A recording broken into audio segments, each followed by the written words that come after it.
në ligjet ndërkombëtare kartën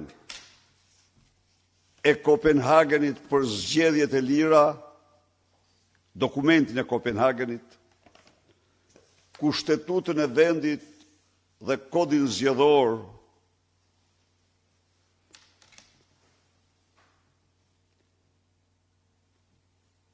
kërkohet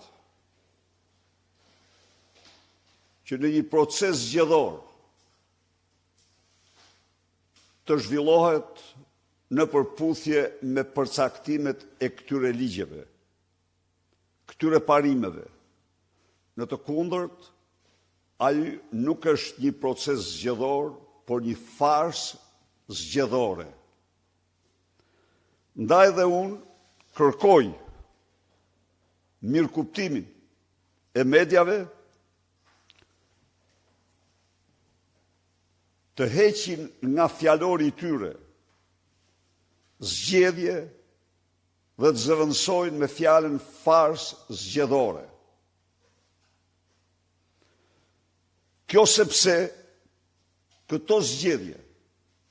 këto zgjedhje u shkelen parimet më themelore të zgjedhjeve të drejta, për të cilët Shqipëria ka firmosur dokumentin e Kopenhagenit. Shqipëria ka mishruar këte dokument dhe parimet e këtij dokumenti në kushtetutën e vendit dhe në kodin zgjedhor.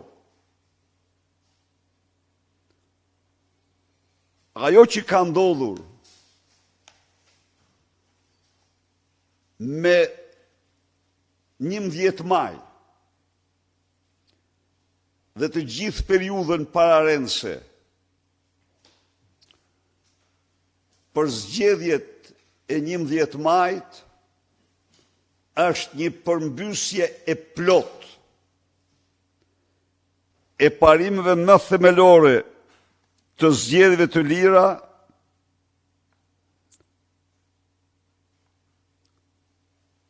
të cilat kërkojnë që zgjedhësit të shprehin mendimin e tyre lirshëm për përfaqësuesit të zgjedhjen.